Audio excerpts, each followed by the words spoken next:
Assalamualaikum warahmatullahi wabarakatuh. Salam petani muda. Halo sobat, bagaimana kabar kalian hari ini?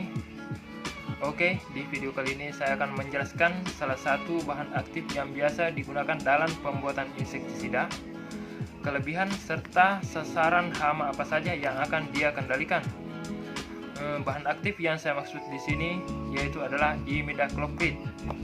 Oke, tonton video ini sampai selesai supaya teman-teman bisa mengerti apa fungsi dari bahan aktif yang satu ini.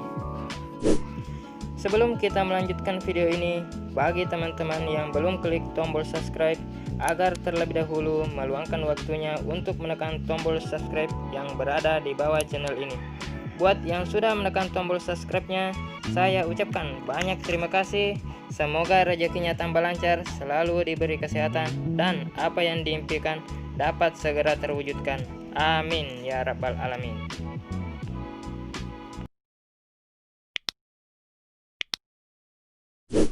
Imidacloprid adalah salah satu bahan aktif insektisida yang termasuk dalam kelompok neonicotinoid. Insektisida ini bekerja secara sistemik dan memiliki efek translaminar atau memiliki kemampuan menembus jaringan daun dan akar, dan bekerja sebagai racun kontak dan lambung. Insektisida ini bekerja dengan cara mengganggu transmisi rangsangan di sistem saraf serangga dan mengakibatkan kelumpuhan serangga dan akhirnya kematian. Insektisida ini tidak membahayakan mamalia karena bahan aktif imidacloprid mampu mengikat lebih kuat pada reseptor neuron serangga dibandingkan reseptor neuron mamalia, sehingga insektisida ini lebih beracun bagi serangga daripada mamalia. Keunggulan insektisida berbahan aktif imidacloprid: yang pertama, cepat terserap oleh jaringan tanaman sehingga tidak mudah tercuci oleh air hujan. 2. Efektif mengendalikan hama yang bersembunyi di balik daun karena memiliki efek translaminar, yaitu memiliki kemampuan menembus jaringan daun atau berpenetrasi ke lapisan bawah daun. 3. Memiliki kemampuan mengendalikan hama yang telah resisten terhadap insektisida dari golongan penetroid, organofosfat, dan karbamat karena memiliki cara kerja yang berbeda. 4. Melindungi tanaman lebih lama dari gangguan hama karena memiliki efek long lasting effect atau bertahan lama pada tanaman. Yang kelima, merupakan insektisida sistemik yang dapat menyebar merata ke seluruh jaringan tanaman. Yang keenam, ditranslokasikan secara ekropetal dan dapat melindungi tunas yang baru tumbuh dari gangguan hama. Yang ketujuh, dapat diserap oleh akar dan ditranslokasikan ke seluruh jaringan tanaman, sehingga cairan insektisida yang jatuh ke tanah saat penyemprotan tidak akan sia-sia. Yang kedelapan, dosis atau konsentrasi penggunaan cukup irit. Dan yang terakhir, harga relatif murah sehingga dapat menghemat biaya pengeluaran pembelian insektisida. Sasaran hama untuk insektisida yang berbahan aktif imidacloprid ini: yang pertama, weren coklat. Weren coklat adalah salah satu hama padi yang paling berbahaya dan merugikan, terutama di daerah Asia Tenggara dan Asia Timur. Serangga kecil ini menghisap cairan tumbuhan dan sekaligus juga menyebarkan beberapa virus yang menyebabkan penyakit to grow. Yang kedua, walang sangit. Walang sangit adalah serangga yang menjadi hama penting pada tanaman budidaya, terutama padi.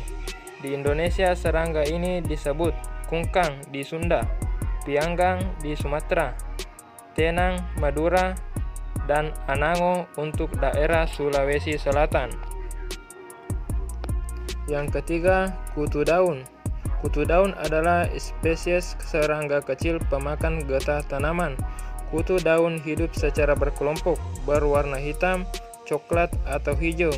Kutu daun berukuran kecil dan panjangnya antara 1 mm sampai 2 mm. Yang keempat, hama thrips. Thrips adalah hama yang berukuran kecil dengan panjang sekitar 1-2 mm. mempunyai warna tubuh bervariasi mulai dari kuning, orange, coklat, jerami, bahkan hitam. Hama ini biasa kita jumpai pada tanaman cabai. Yang kelima, lalat buah.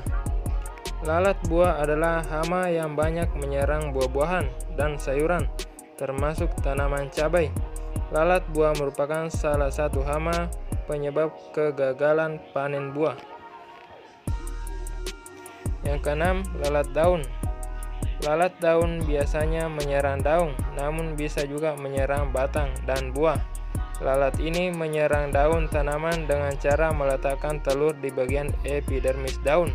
Setelah telur menetas dan berubah menjadi larva, akan menggorok dan masuk ke dalam jaringan mesofil daun.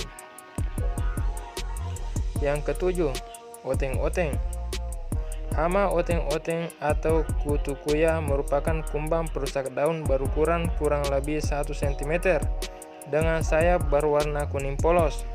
Oteng-oteng menyerang daun dengan memakan daun-daun muda hingga batang muda. Serangga parah dapat menyebabkan tanaman meranggas dengan menyisakan tulang daun hingga akhirnya mati. Yang kedelapan, belalang. Belalang adalah serangga herbivora dari subordo Caelifera dalam ordo Orthoptera.